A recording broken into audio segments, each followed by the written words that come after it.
ओम शांति। आज 17 नवंबर 2024 के अव्यक्त बाप दादा के अव्यक्त मधुर महावाक्य सुनेंगे। ये अव्यक्त मधुर महावाक्य अव्यक्त बाप दादा ने 30 नवंबर 2002 को उच्चारण किए थे, जिसमें आज विशेष बाप दादा बच्चों को 3 तत्व नशीन स्वरूप में स्वराज्य अधिकारी रूप में देख रहे हैं। बाबा कहे, एक है परमात्मा दिल तत्व नशीन, दूसरा है ब्रकुटी के तत्व नशीन और तीसरा है विश्व के राज्य के तत्व नशीन। ये 3 तत्व नशीन स्वराज्य अधिकारी बच्चों को बाबा देख करके कितने खुश होते हैं। और ये तत्व नशीन, उसमें भी परमात्मा तत्व नशीन सिर्फ बाबा कहे सारे कल्प में संगम युग में आप सिक्की लगे बच्चों को ही प्राप्त होता है। बाकी ब्रकुटी का तत्व सर्व आत्माओं को है ही है, लेकिन परमात्मा दिल तत्व सिर्फ ब्राह्मण आत्माओं के सिवाय किसी को भी नहीं मिलता है। बाकी ये परमात्मा तत्व क्या क्या करता है, तो बाबा कहे ये परमात्मा दिल तत्व विश्व का तत्व पिलाता है। वर्तमान समय स्वराज्य अधिकारी बने, क्योंकि स्वराज्य गले का हार है, यही जन्म सिद्ध अधिकार है। और बाबा कहे ऐसा स्वराज्य अधिकारी स्वयं को अनुभव करते हो तो दिल में यह दृढ़ संकल्प है कि हमारे इस बर्थ राइट को कोई छीन नहीं सकता है। स्वराज्य के बर्थ राइट को कोई छीन नहीं सकता है। साथ साथ यह भी बाबा कहे रूहानी नशा है कि हम परमात्मा दिल तत्व नशीन भी है। तो बाबा कहे साथ साथ ये रूहानी नशा भी है कि हम परमात्मा दिल तत्व नशीन भी है, क्योंकि तन में भी विशेष दिल ही महान गाया जाता है। दिल रुक गई तो जीवन ही समाप्त। तो इसी तरह बाबा कहे आध्यात्मिक जीवन में भी दिल तत्व का बहुत महत्व है, और उसमें भी परमात्मा दिल तत्व का तो बहुत बहुत महत्व है। जो दिल तत्व नशीन है वही आत्माएं विश्व में विशेष आत्मा गाई जाती है। भक्तों के लिए भी माला के मणकों के रूप में सिमरी जाती है। वही आत्माएं कोटों में कोई कोई में भी कोई गाई जाती है। तो इसीलिए बाबा कहते हैं, ये लाडले बच्चों, कभी कभी ये परमात्मा दिल तत्व को छोड़कर देह रूपी मिट्टी से तो दिल नहीं लग जाती है। तो लाडले बच्चे कभी भी मिट्टी में पांव नहीं रखते हैं। कहाँ रहते हैं? बाबा कहे वो सदा तख्त पर रहते हैं, गोदी में रहते हैं, या अतीन्द्रिय सुख के झूले में झूलते हैं। बाबा ने कितने प्रकार के झूले हम बच्चों को दिए हैं। सुख का झूला दिया है, खुशी का झूला दिया है, आनंदमय झूला दिया है। तो बाबा कहे इन झूलों में सदा झूलते रहो। फिर बाबा कहे बाप दादा जब ऐसे श्रेष्ठ बच्चों को देखते हैं कि कैसे नशे से झूलों में झूल रहे हैं, तो बाबा सावधान करते हैं कि बच्चे बेभान की मिट्टी में तो पांव नहीं रखते हैं, सदा परमात्मा दिल तक पर रहते हैं। क्योंकि बाबा कहे 63 जन्म मिट्टी में पांव रखे हैं, मिट्टी से ही खेलते रहे हैं, तो मिट्टी याद तो नहीं आती है। फिर बाबा कहे बेभान में आना भी मिट्टी में पांव रखना है, और बेअभिमान में आना माना गहरी मिट्टी में पांव रखना। तो बेभान माना बॉडी कॉन्शियसनेस, यह भी मिट्टी है। जितना संगम का समय ज्यादा से ज्यादा परमात्मा दिल तत्व नशीन होंगे, उतना ही आधा कल्प सूर्यवंशी की राजधानी में और चंद्रवंशी में भी सूर्य वंश के राजघराने में ही होंगे। अगर अभी संगम पर कभी कभी तख्त नशीन होंगे तो सूर्यवंशी के रॉयल फैमिली में इतना ही थोड़ा समय होंगे। तो परमात्म दिल तख्त नशीन चाहे टर्न बाय टर्न होंगे, लेकिन रॉयल फैमिली राज्य घराने की आत्माओं के सदा संबंध में होंगे। तो इसीलिए 3 स्टेज बताई जो सदा तख्त नशीन रहते हैं, परमात्म दिल तख्त नशीन रहते हैं। बाबा कहे वो आधा कल्प सूर्यवंशी की राजधानी में और फिर चंद्रवंश में भी जो सूर्यवंशी घराना चलता आ रहा है, 8 गद्दी के बाद 9वीं गद्दी 10वीं गद्दी, तो सूर्यवंशी के राज्य घराने में ही होंगे। अगर अभी कभी कभी होंगे दिल तख्त नशीन पर, तो बाबा कहे सूर्यवंशी में रॉयल फैमिली में थोड़ा समय रहेंगे। और अगर टर्न बाय टर्न भी आए तो भी रॉयल फैमिली राज्य घराने की आत्माओं के सदा संबंध में रहेंगे। तो या तो तख्त नशीन या रॉयल फैमिली के संबंध में या राज्य घराने की आत्माओं के संबंध में। तो ये देखना है। तो चेक करो कि संगम के आदि समय से अब तक जितने भी साल हुए हो, बाबा कहे जब से ब्राह्मण बने तब से आदि से अब तक इतना समय हम परमात्म दिल तख्त नशीन स्वराज्य तख्त नशीन रहे। बहुत काल रहे, निरंतर रहे या कभी कभी रहे। तो परमात्म तख्त नशीन होगा, उसकी निशानी क्या होगी? जो परमात्म दिल तख्त नशीन होगा उनकी निशानी क्या होगी? प्रत्यक्ष चलन और चेहरे से सदा बेफिक्र बादशाह होगा। और बेफिक्र बादशाह माना मन में भी कोई बोझ नहीं है। फिक्र है बोझ, बेफिक्र है डबल लाइट। बोझ वाली आत्माओं की निशानी है थकावट। तो बाबा कहे यह थकावट भी एक प्रकार का बोझ है। तो बेफिक्र बादशाह है या अलबेलापन है, ये चेक करना है। एक होते हैं बेफिक्र बादशाह, लेकिन दूसरे अलबेले होते हैं। दोनों की भाषा शब्द एक जैसे होते हैं। कैसे? लेकिन बाबा कहे अलबेलापन धोखा देता है, बेफिक्र बादशाह हमें भविष्य का भी राज्य तख्त दिलाता है। तो तीव्र पुरुषार्थी के भी दोनों के वही शब्द है। तीव्र पुरुषार्थी सदा दृढ़ निश्चय के कारण यही सोचते हर कार्य हिम्मत और बाप की मदद से सफल हुआ ही पड़ा है। और अलबेलेपन के भी यही शब्द है, हो जाएगा, हुआ ही पड़ा है, कोई कार्य रहा है क्या, हो जाएगा। तो बाबा का शब्द एक है लेकिन स्वरूप अलग अलग है। फिर बाबा ने देखा कि वर्तमान समय माया के विशेष 2 रूप बच्चों का पेपर लेते हैं। कौन से? एक है व्यर्थ संकल्प और दूसरा मैं ही राइट हूं। जो किया, जो कहा, जो सोचा, मैं कम नहीं हूं, मैं राइट हूं। ये 2 माया है, व्यर्थ संकल्प और मैं ही राइट हूं। बाप दादा समय प्रमाण अब यही चाहते हैं कि एक शब्द स्मृति में रखो। कौन सा शब्द? रिटर्न। ये शब्द स्मृति में रखो। पहला कि बाप से हुई सर्व प्राप्तियों का, स्नेह का, सहयोग का रिटर्न करना है। और दूसरा हम रिटर्न जर्नी पर है। तो बाबा कहे ये दोनों भाव से रिटर्न शब्द को स्मृति में रखो। एक मुझे बाबा को रिटर्न करना है अर्थात बाप समान बनना है, और दूसरा अभी हमारी रिटर्न जर्नी है। तो शब्द रिटर्न याद रहे, इसका सहज साधन है हर संकल्प, बोल और कर्म को ब्रह्मा बाप से टैली करो। ये बाप के समान संकल्प, बोल और कर्म है। इसको ही कहा जाता है फॉलो फादर।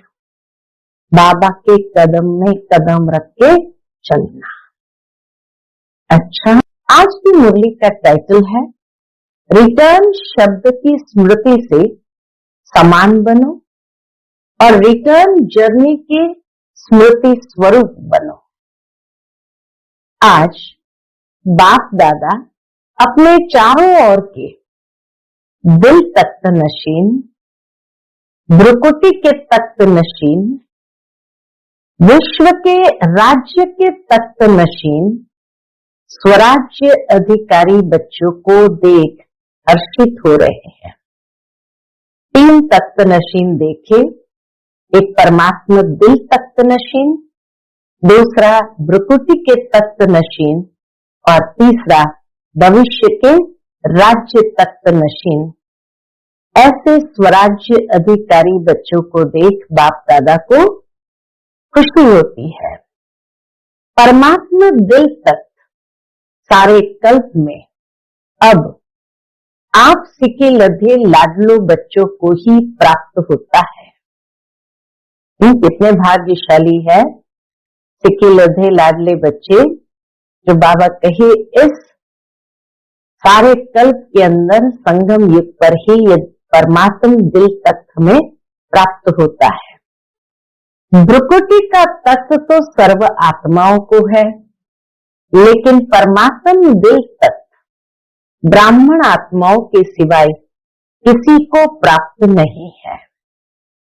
यह दिल तख्त ही विश्व का तत्व दिलाता है। ये परमात्म दिल तख्त ही विश्व का तत्व भविष्य में हमें दिलाता है।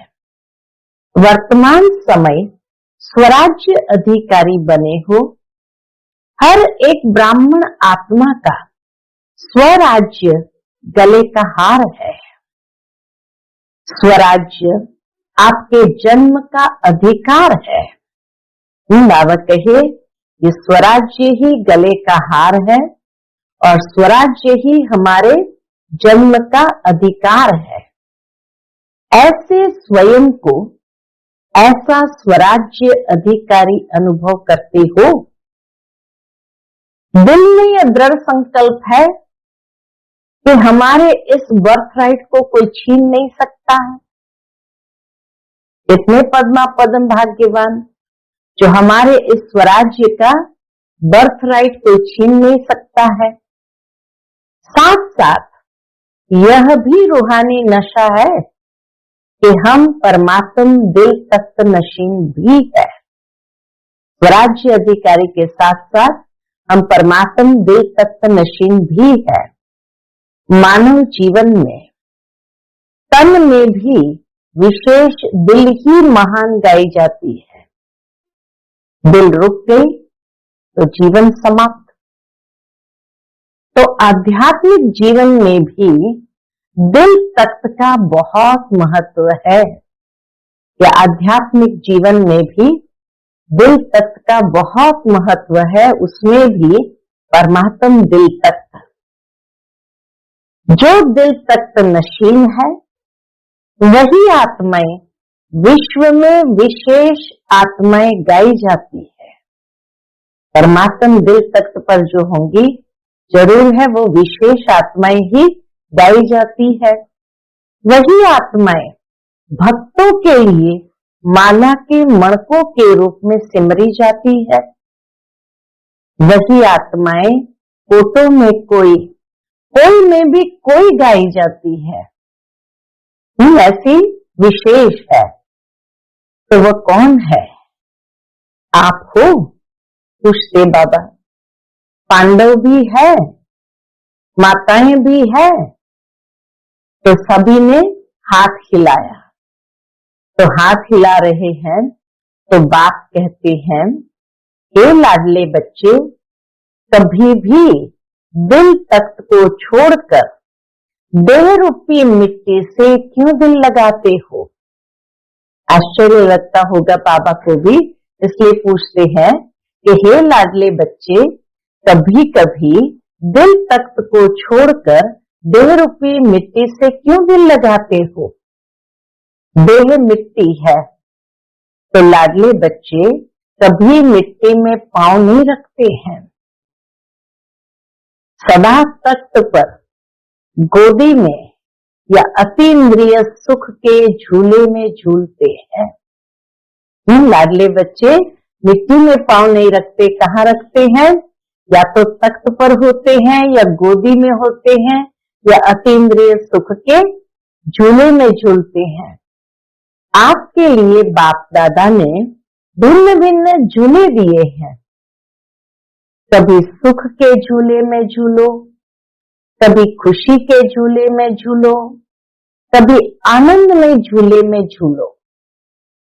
तो आज बाप दादा ऐसे श्रेष्ठ बच्चों को देख रहे थे कि कैसे नशे से झूले में झूल रहे हैं। इन बाबा को भी ऐसे बच्चों को देखकर खुशी होती है कि कैसे नशे के झूले में झूल रहे हैं। तो बाबा पूछते, झूलते रहते हो, झूलते हो, मिट्टी में तो नहीं जाते हो? कभी कभी दिल होती है क्या मिट्टी में पांव रखने की? क्यों बाबा पूछते हैं? बाबा कहे क्योंकि प्रेषित जन्म मिट्टी में ही पांव रखते, मिट्टी से ही खेलते, बे अभिमान की मिट्टी से ही खेलते, उसी में पांव रखते। तो अभी तो नहीं मिट्टी से खेलते, कभी कभी मिट्टी में पांव जाता है तो नहीं जाता है, कभी कभी चला जाता है। बाबा भी जानता है, बाबा कहे कभी कभी चला जाता है। कौन सी मिट्टी? बेभान भी मिट्टी में पांव रखना है। बेभान में आए, मन मिट्टी में पांव रखा। फिर बाबा कहते, बे अभिमान तो बहुत गहरी मिट्टी में पांव है। तो इसीलिए बाबा कहे बेभान की मिट्टी में पांव रखना। और कभी कभी बच्चे बेअभिमान के बहुत गहरी मिट्टी में पांव है, लेकिन देह भान अर्थात बॉडी कॉन्शियसनेस यह भी मिट्टी है। जितना संगम का समय ज्यादा से ज्यादा तत्वनशीन होंगे, उतना ही आधा कल्प सूर्य वंश के राजधानी में और चंद्र वंश में भी सूर्य वंश के राज्य घराने में होंगे। कितनी गहरी बात बाबा ने बताई। तो जितना ज्यादा संगम युग पर परमात्म दिल तत्वनशीन होंगे, उतना ही आधा कल्प सूर्यवंशी की राजधानी में और त्रेता युग में सूर्यवंशी के राजघराने में होंगे। अगर अभी संगम पर कभी कभी तख्त नशीन होंगे, तो सूर्यवंश के रॉयल फैमिली में इतना ही थोड़े समय होंगे। जो निरंतर तख्त नशीन रहते हैं, वो आधा कल्प तख्त नशीन बनते हैं। और जो कभी कभी रहते हैं, तो बाबा कहे वो सूर्यवंशी के रॉयल फैमिली में भी थोड़े समय के लिए होंगे। तख्त नशीन चाहे टर्न बाय टर्न होंगे, लेकिन रॉयल फैमिली राज्य घराने की आत्माओं के सदा संबंध में होंगे। इसलिए बाबा कहे यहाँ का कनेक्शन सतयुग के साथ जुड़ा हुआ है। जितना यहाँ तत्व नशीन, उतना ही भविष्य में भी रॉयल फैमिली के तत्व नशीन होंगे या भविष्य राज्य के तत्व नशीन बनेंगे। तो चेक करो कि संगम युग के आदि समय से अब तक चाहे 10 साल हुए, चाहे 50, चाहे 66 साल हो गए, लेकिन जब से ब्राह्मण बने तब आदि से अब तक कितना समय दिल तख्त नशीन, स्वराज्य तख्त नशीन रहे। परमात्म दिल तख्त नशीन, स्वराज्य तख्त नशीन रहे। बहुत काल रहा, निरंतर रहा, व कभी कभी रहा। जो परमात्म तत्व नशीन होगा उनकी निशानी, उनकी क्या निशानी होगी? बाबा कहे प्रत्यक्ष चलन और चेहरे से सदा बेफिक्र बादशाह होगा। अपने मन में स्थूल बोझ तो सिर पर होता है। बाबा कहे अपने मन में स्थूल बोझ तो सिर पर होता है, लेकिन सूक्ष्म बोझ मन में होता है। स्थूल बोझ सिर पर होता है, लेकिन सूक्ष्म बोझ मन में होता है।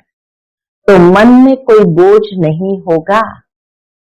बेफिक्र बादशाह बनना है, क्योंकि बाबा कहे परमात्म तत्व नशीन है। उसकी निशानी क्या कहा? चलन और चेहरे से सदा बेफिक्र बादशाह। तो एक बाबा कहे स्थूल बोझ जो सिर पर होता है, दूसरा सूक्ष्म बोझ मन में होता है।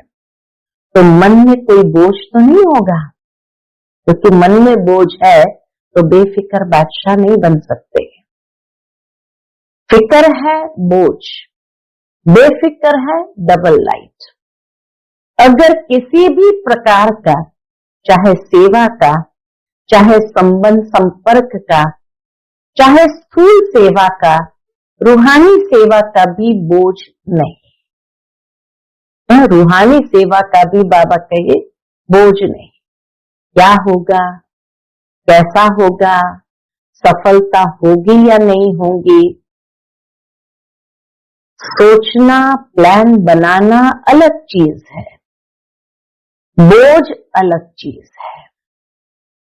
कोई प्रोग्राम बनाना है रूहानी सेवा में और उस समय सोचते हैं, तो वो बाबा कहे प्लानिंग करना अलग चीज है, लेकिन चिंता करना क्या होगा, कैसा होगा, सफलता होगी या नहीं होगी, ये बोझ अलग चीज है।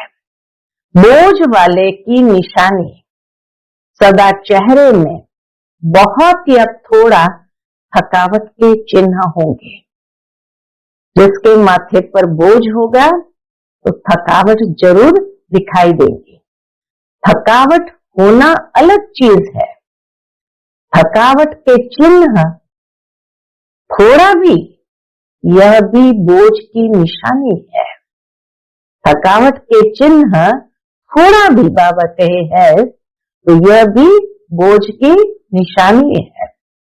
और बेफिक्र बादशाह का अर्थ क्या होगा? बाबा कहे और बेफिक्र बादशाह का यह अर्थ नहीं कि अलबेले रहो, हो अलबेला पर और कहे हम तो बेफिक्र रहते हैं, तो अलबेलापन ये बहुत धोखा देने वाला है।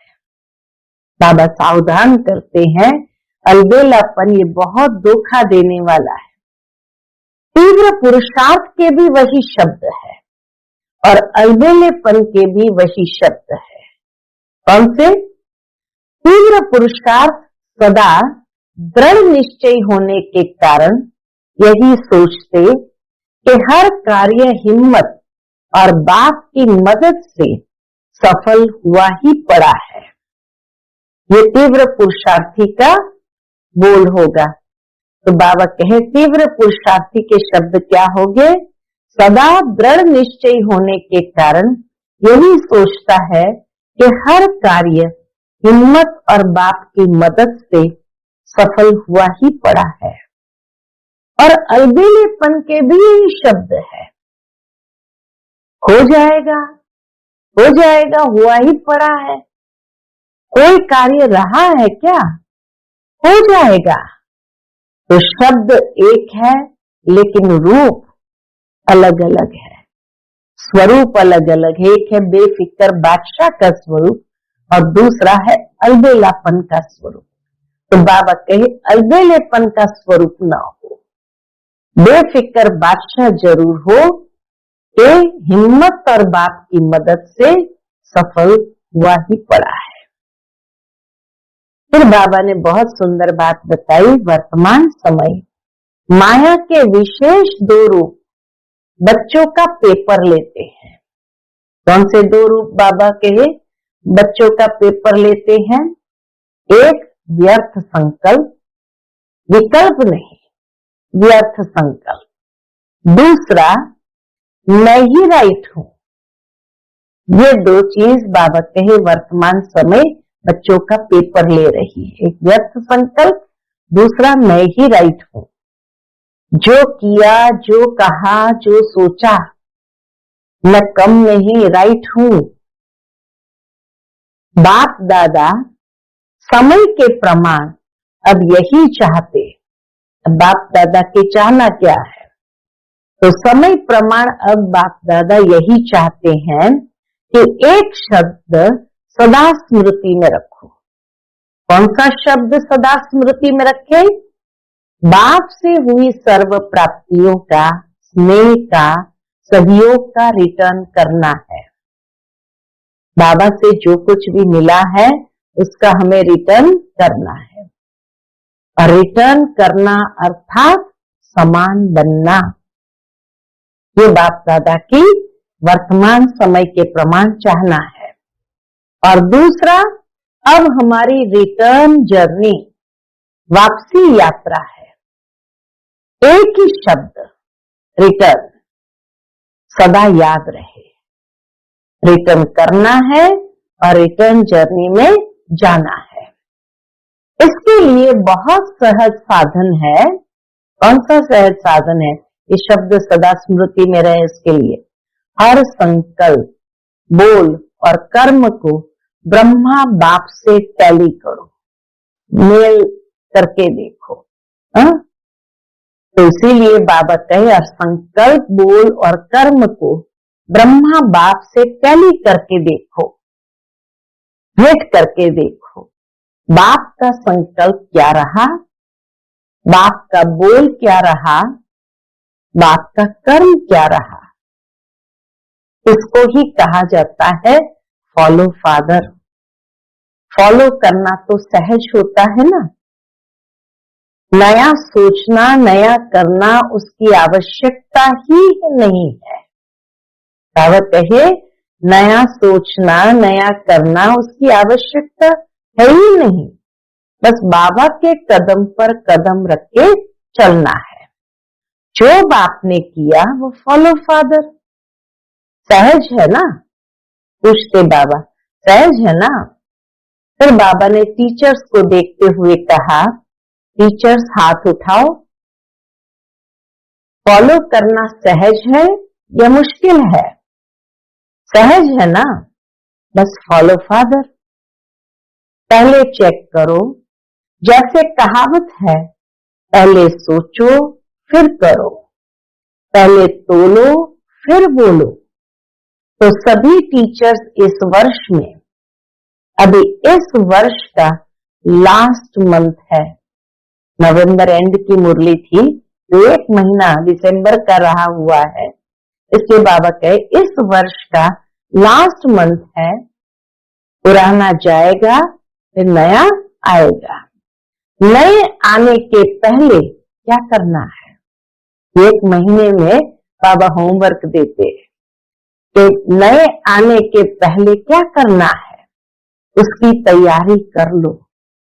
यह संकल्प करो कि सिवाय बाप के कदम पर कदम रखने के और कोई भी कदम नहीं उठाएंगे। बाप की श्रीमत रूपी कदम पर कदम रखते हुए चलेंगे, उसके सिवाय और कोई भी कदम नहीं उठाएंगे। बस फुट स्टेप, एक एक फुट स्टेप पर पैर रख करके चलना है। कदम पर कदम रखना तो इजी है ना। तो नए वर्ष के लिए अभी से संकल्प में प्लान बनाओ। जैसे ब्रह्मा बाप सदा निमित्त और निर्माण रहे, ऐसे निमित्त भाव और निर्माण भाव। टीचर्स को बाबा ने होमवर्क दिया कि नए साल में निमित्त भाव और निर्माण भाव, सिर्फ निमित्त भाव नहीं, निमित्त भाव के साथ निर्माण भाव दोनों आवश्यक है। क्योंकि टीचर्स तो निमित्त है ना। तो संकल्प में भी, बोल में भी और किसी के भी संबंध में संपर्क में, कर्म में, हर बोल में निर्माण, हर बोल में निर्माण। जो निर्माण है वही निमित्त भाव में है। जो निर्माण नहीं है उसे थोड़ा बहुत सूक्ष्म महीन रूप में अभिमान नहीं भी हो तो रोग होगा। अगर निर्माण नहीं तो अभिमान का कहीं न कहीं अंश होगा। इसीलिए बाबा कहे जो निर्माण नहीं है उसमें थोड़ा बहुत सूक्ष्म महीन रूप में अभिमान नहीं भी हो तो रोग जरूर होगा। ये रोग यह भी अभिमान का अंश है। और बोल में सदा निर्मल भाषी, मधुर भाषी। जब संबंध संपर्क में आत्मिक रूप की स्मृति रहती है तो सदा आत्मिक रूप की स्मृति है तो कैसे रहेंगे? तो सदा निराकारी और निरहंकारी रहते हैं। ब्रह्मा बाप के लास्ट के 3 शब्द याद रहते हैं। कौन से 3 शब्द थे? निराकारी भव, निरहंकारी भव, वही निर्विकारी। तो निराकारी, निरहंकारी, वही निर्विकारी। अच्छा, फॉलो फादर पक्का रहा ना? बाबा पक्का करा रहे हैं कि निराकारी, निरहंकारी, वही निर्विकारी। अगले वर्ष की मुख्य लक्ष्य स्वरूप की स्मृति है। क्या स्मृति है? यही 3 शब्द, निराकारी, निरहंकारी, निर्विकारी। अंश भी ना हो। बाबा कहे विकारों का अंश भी नहीं हो। मोटा मोटा रूप तो ठीक हो गया है लेकिन अंश भी नहीं हो, क्योंकि अंश ही धोखा देता है। फॉलो फादर का अर्थ ही है क्या? फॉलो फादर का अर्थ ही है इन 3 शब्दों को सदा स्मृति में रखना। ठीक है? पूछते बाबा। अच्छा, फिर डबल फॉरेनर्स को बाबा ने उठाया, कहा डबल फॉरेनर्स उठो। अच्छा ग्रुप आया है। बाप दादा को डबल फॉरेनर्स की एक बात पर खुशी होती है। जानते हो कौन सी? देखो कितना दूर देश से आते हैं। बाबा जब देखते हैं बच्चों को दूर देश से भाग भाग के आते हैं। डायरेक्शन मिला कि इस टर्न में भी आना है तो पहुंच गए ना। कैसे भी पुरुषार्थ कर बड़ा ही ग्रुप पहुंच गया है। दादी का डायरेक्शन ठीक माना है ना। उस साल दादी ने बस डायरेक्शन दिया, विदेशी भाई बहने आ जावे, और दादी का डायरेक्शन मान करके सभी भाग भाग के आ गए। तो बाबा भी कहे इसकी मुबारक हो। दादी का डायरेक्शन ठीक माना है, उसकी मुबारक हो। बाप दादा एक एक को देख रहा है, दृष्टि दे रहा है। ऐसे नहीं कि स्टेज पर ही दृष्टि मिलती है। पहले के समय में लोग स्टेज पर जाते हैं बाप दादा के सन्मुख, तो उनको बाबा दृष्टि भी देता था। तो बाबा आज कहे कि बाबा हरेक को दृष्टि देता है। ऐसे नहीं कि स्टेज पर ही दृष्टि मिलती है, दूर से और ही अच्छा दिखाई दे रहा है। डबल फॉरेनर्स हाजी का पाठ अच्छा पढ़े हुए हैं। बाप दादा को डबल फॉरेनर्स के ऊपर प्यार तो है ही है, लेकिन नाज भी है। किस बात का नाज है? क्योंकि विश्व के कोने कोने में संदेश पहुंचाने के लिए डबल फॉरेनर्स ही निमित्त बने हैं। विदेश में अभी कोई विशेष स्थान रहा है? पूछते बाबा, विदेश में अभी कोई विशेष स्थान रहा है? गांव गांव रहे हैं या विशेष स्थान रह गया है? गांव गांव कोने कोने के छोटे स्थान रह गए हैं क्या? पूछते बाबा। या विशेष स्थान रह गया है? कौन सा स्थान रहा है?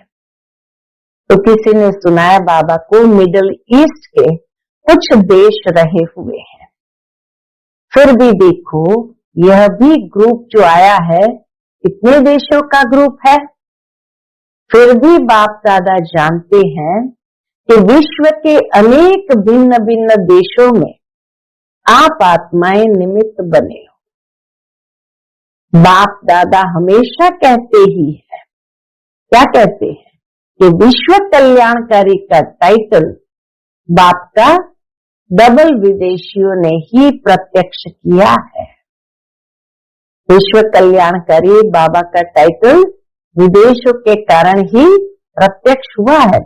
अच्छा है, हर एक अपने अपने स्थान पर खुद अपने पुरुषार्थ में और सेवा में आगे बढ़ रहे हैं और सदा आगे बढ़ते रहेंगे।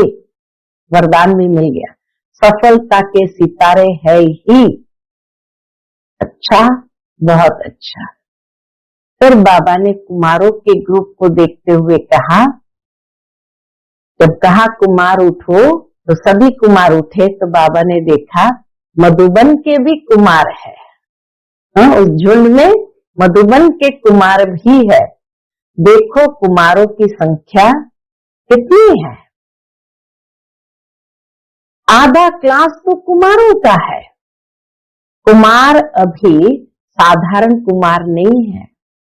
कौन से कुमार हो? ब्रह्मा कुमार तो हो ही, लेकिन ब्रह्मा कुमारों की विशेषता क्या है?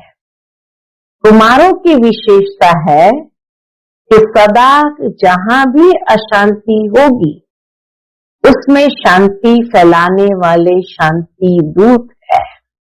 तो बाबा ने टाइटल दे दिया, कुमार माना शांति दूत।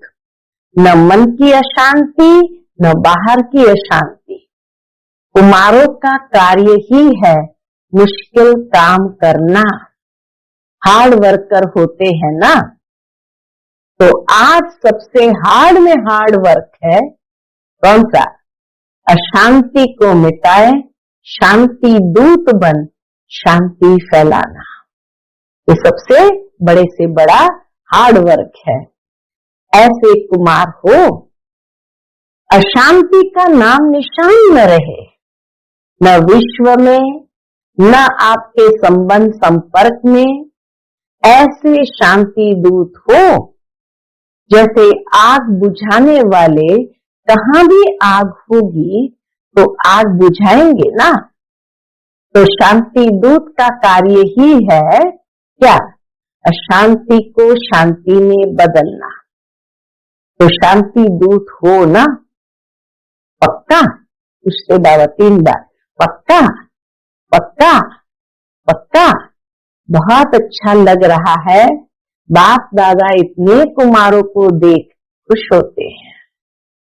पहले भी बाप दादा ने प्लान दिया था कि दिल्ली में ज्यादा से ज्यादा कुमार, जो गवर्नमेंट समझती है कि कुमार यूथ अर्थात झगड़ा करने वाले, डरती है कुमारों से, यूथ से गवर्नमेंट भी डरती है।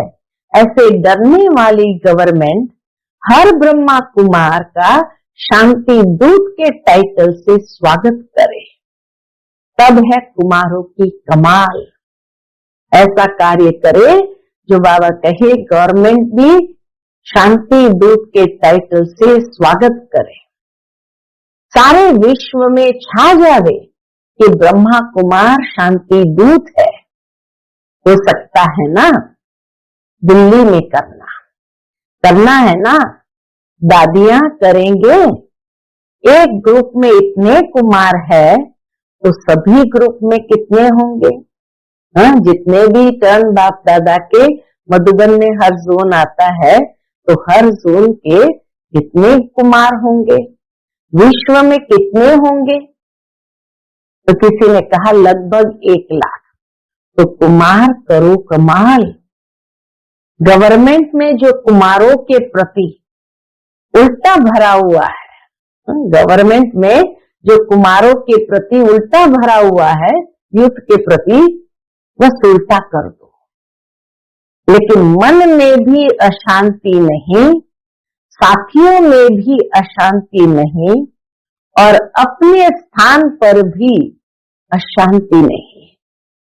न विश्व के अंदर, न बाबा कहे किसी के मन के अंदर, न साथियों के अंदर, और न स्थान पर।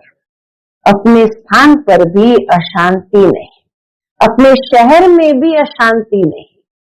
बस कुमारों के चेहरे में बोर्ड लगाने की जरूरत नहीं, लेकिन मस्तक में ऑटोमेटिकली लिखा हुआ अनुभव हो कि ये शांति दूत है। ठीक है ना?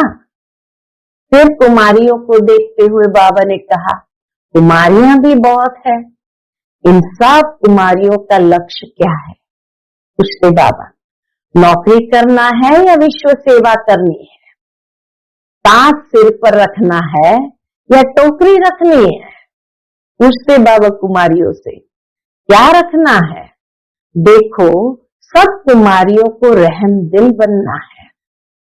विश्व की आत्माओं का कल्याण हो जाए, कुमारियों के लिए ही गायन है क्या? 21 कुल का उद्धार करने वाली।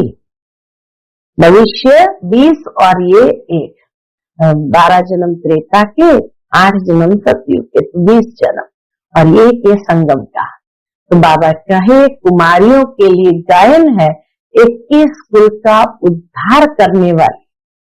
तो आधा कल 21 कुल हो जाएंगे। तो ऐसी कुमारियां हो जो 21 कुल का कल्याण करेगी, वह हाथ उठाओ। एक परिवार का नहीं, एक परिवार का कल्याण नहीं करना, 21 परिवारों का, पीढ़ी दर पीढ़ी। देखो, आपका नाम नोट होगा और फिर देखा जाएगा कि रहम दिल है या कोई हिसाब किताब रहा हुआ है। अभी समय सूचना दे रहा है कि समय के पहले तैयार हो जाओ। समय को देखते रहेंगे तो समय बीत जाएगा। बाबा कहे समय को देखते रहेंगे तो समय बीत जाएगा। इसलिए लक्ष्य रखो कि हम सभी विश्व कल्याणी रहम दिल बाप के बच्चे रहम दिल है। विश्व कल्याणी रहम दिल बाप के रहम दिल बच्चे हैं। तो समय बीत जाएगा, इसलिए लक्ष्य रखो कि हम सभी विश्व कल्याणी रहम दिल बाप के बच्चे रहम दिल है। ठीक है ना? रहम दिल हो ना, रहम दिल और बनो, थोड़ा और तीव्र गति से बनो। कुमारियों को तो बाप का बहुत सहज तत्व मिलता है। देखेंगे नए वर्ष में क्या कमाल करके दिखाती हो। बाबा चैलेंज देते कुमारियों को कि देखेंगे नए वर्ष में क्या कमाल करके दिखाती हो।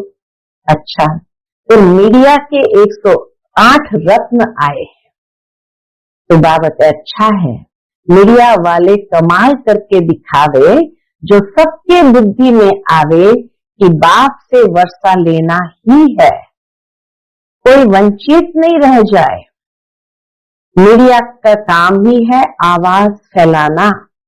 तो ये आवाज फैलाओ कि बाप से वर्षा ले लो, कोई वंचित नहीं रह जाए। अभी विदेश में भी मीडिया का प्रोग्राम चलता रहता है ना, अच्छा है।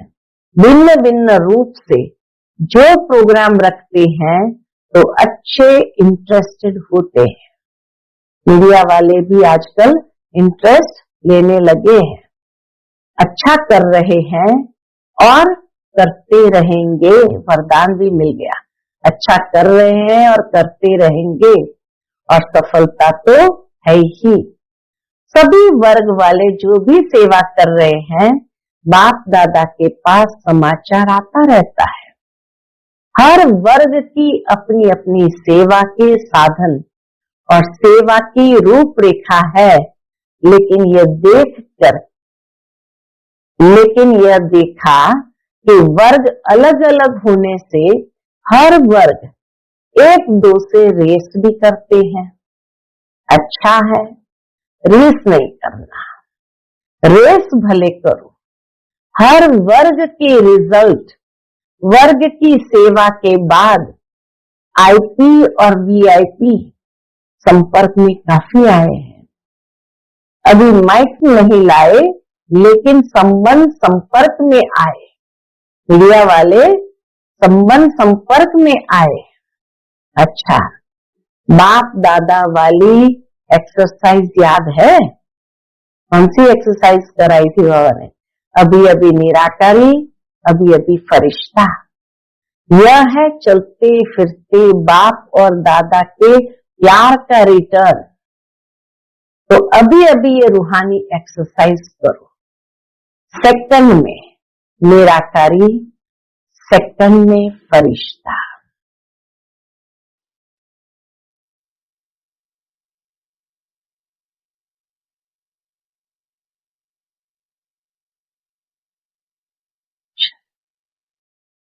अच्छा, चलते फिरते सारे दिन में ये एक्सरसाइज बाप की सहज याद दिलाएगी। अच्छा, चारों ओर के बच्चों की याद सभी तरफ से बाप दादा को पहुंची है।